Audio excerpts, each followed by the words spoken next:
আসসালামু আলাইকুম। আচ্ছা, কয়দিন যাবৎ প্রচুর পরিমাণ বৃষ্টি। আসলে বাংলাদেশে রাস্তাঘাট আসলে পাকা হয় না। কিছু গ্রামাঞ্চলে খুব অসুবিধা হয়।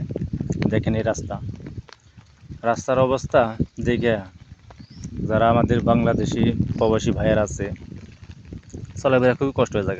গ্রামাঞ্চলের মানুষের খুবই কষ্ট হয়ে যায়। আমাদের বাংলাদেশে সরকার কিছু কিছু কাজ করে, অর্ধেক করে আবার অর্ধেক করে না, করলেও খুব দেরিতে।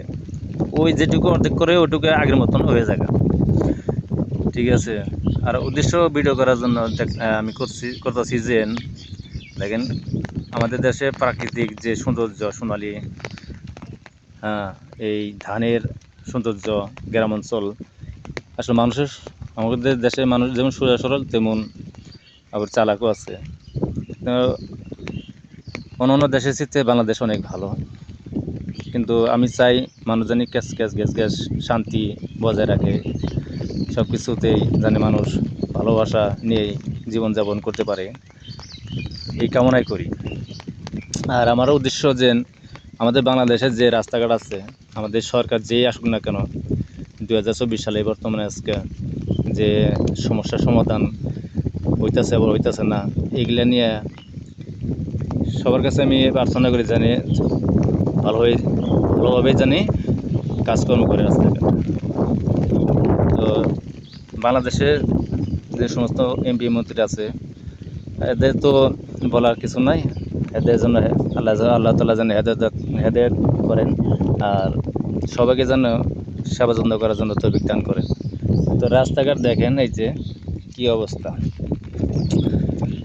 তো আমি আজকে ভিডিও করতেছি আপনাদের দেখানোর জন্য।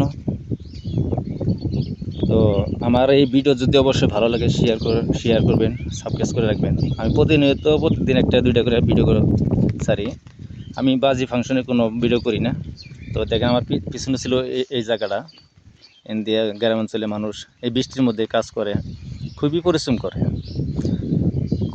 করে। আর বাংলাদেশে এখন বর্তমানে যে গ্রামাঞ্চলের মানুষ, এদের চলাফেরা খুবই কষ্ট। হ্যাঁ, দিন আনা দিন আছে, এমনও আছে দিন আনা দিন খায়। কিছু লোক আছে, আবার কিছু লোক দেখবেন টাকা পয়সা আছে, কেউ সহজে কিছু সাহায্য করার ক্ষমতা থাকে না। যাই হোক, আল্লাহ তাআলা সবাইকে ভালো রাখুক, দোয়া করি। তো আমাদের এই গ্রাম অঞ্চলের মানুষ আমি আশা করি অনেক ভালো আছে। সবার জন্য দোয়া করি, আল্লাহ তাআলা সবাইকে ভালো রাখুক। তো যদি আমার এই ভিডিও ভালো লাগে, অবশ্যই এই বৃষ্টির মধ্যে আমি ছাতি নিয়ে ভিডিও করতেছি, অবশ্যই সাবস্ক্রাইব করে রাখবেন, আর শেয়ার কমেন্ট লাইক দিবেন। আসসালামু আলাইকুম।